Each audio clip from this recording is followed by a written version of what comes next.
ಚಿಕ್ಕಮಗಳೂರು ಜಿಲ್ಲೆಯ ತರೀಕೆರೆಯ ಲಕ್ಕವಳ್ಳಿ ಭದ್ರಾ ಅಭಯಾರಣ್ಯದಲ್ಲಿ ಪ್ರವಾಸಿಗರ ಕ್ಯಾಮೆರಾದೊಳಗೆ ಅಪರೂಪದ ದೃಶ್ಯ ಸೆರೆಯಾಗಿದೆ. ಚಿರತೆ ಜೊತೆಗೆ ಬ್ಲಾಕ್ ಪ್ಯಾಂಥರ್ ರೌಂಡ್ಸ್ ಹೊರಟಿದೆ. ಅಲ್ಲದೆ ಭದ್ರಾ ನದಿಯಲ್ಲಿ ಚಿರತೆ ಮತ್ತು ಪ್ಯಾಂಥರ್ ನೀರು ಕುಡಿದಿದೆ. ಬೋಟ್ ಸಫಾರಿಗೆ ಹೋದಂತಹ ಪ್ರವಾಸಿಗರು ಈ ಅತ್ಯದ್ಭುತ ಪ್ರಸಂಗವನ್ನ ತಮ್ಮ ಕಣ್ತುಂಬಿಕೊಂಡಿದ್ದಾರೆ. ಅಲ್ಲದೆ ಭದ್ರಾ ಹುಲಿ ಸಂರಕ್ಷಿತ ಅರಣ್ಯದ ಲಕ್ಕವಳ್ಳಿ ವಲಯದಲ್ಲಿ ಈ ದೃಶ್ಯವನ್ನ ತಮ್ಮ ಮೊಬೈಲ್ನಲ್ಲೂ ಕೂಡ ರೆಕಾರ್ಡ್ ಮಾಡಿದ್ದಾರೆ.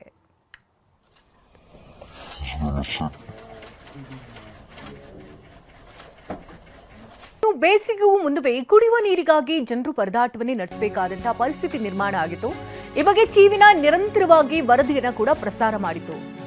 ಕುಡಿಯೋ ನೀರು ಪೂರೈಕೆಯ ವಿಚಾರಕ್ಕೆ ಸಂಬಂಧಪಟ್ಟಂತೆ ಬೋರ್ವೆಲ್ ರಿಪೇರಿ ಮಾಡಿಸಲಾಯಿತು. ಇದು ಈಗ ಟಿವಿ 9 ಇಂಪ್ಯಾಕ್ಟ್ ಆಗಿದೆ. ಗದಗ ಜಿಲ್ಲೆಯ ಶಿರಹಟ್ಟಿಯ ಜಲ್ಲಿಕೇರಿ ಗ್ರಾಮದಲ್ಲಿ ನಡೆದಿರುವಂತಹ ಘಟನೆ ಇದು. 1 ತಿಂಗಳಿನಿಂದ ನೀರಿನ ಸಮಸ್ಯೆನ ಜನರು ಅನುಭವಿಸ್ತಾ ಇದ್ರು. ನಿರಂತರವಾಗಿ ಟಿವಿ 9 ವರದಿ ಕೂಡ ಪ್ರಸಾರ ಮಾಡಿತು. 1 ತಿಂಗಳಿಂದ ನೀರಿನ ಸಮಸ್ಯೆ ಭಾಳ ಇತ್ತು ನಮಗೆ.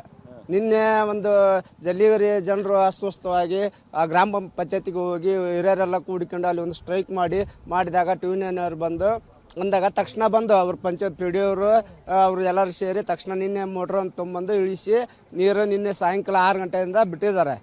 ಬಿಟ್ಟರು ನೀರು ಚೆನ್ನಾಗಿ ಬರ್ತಾ ಇಲ್ಲ. ಅದೇ ಪದೇ ಈಗ ನಮ್ಮೂರಿಗೆ ಸುಮಾರು 1 ವರ್ಷದಿಂದ ಈ ನೀರಿನ ಸಮಸ್ಯೆ ಇದೆ. ಒಂದು 8 ದಿನ ಬಿಡೋದು, 4 ದಿನ ಬಿಡೋದು, ಈ ಥರ. 1 ದಿನ ಬಿಟ್ಟರೆ ಮತ್ತೆ 2 ದಿನ ಬಿಡೋಂಗಿಲ್ಲ. ಪಿ ಡಿ ಅವ್ರ ತಪ್ಪು, ವಾಟರ್ ಮ್ಯಾನ್ ತಪ್ಪು, ಅದು ನಮ್ಗೆ ಗೊತ್ತಿಲ್ಲ. ಆದರೆ ಇದನ್ನ ಎಚ್ಚರಿಸುವ ಒಂದು ಕೆಲಸ ಮಾಡ್ಬೇಕಂದ್ರೆ ಇವ್ರ ಪಿ ಡಿ ಅವ್ರ ಮೇಲೆ ಡಿಪೆಂಡ್ ಇರುತ್ತೆ. 2 ಹೊಸ ಮೋಟ್ರ್ ತೊಗೊಂಬಂದಾರ್ರಿ, 1 ಇಳಿಸಿ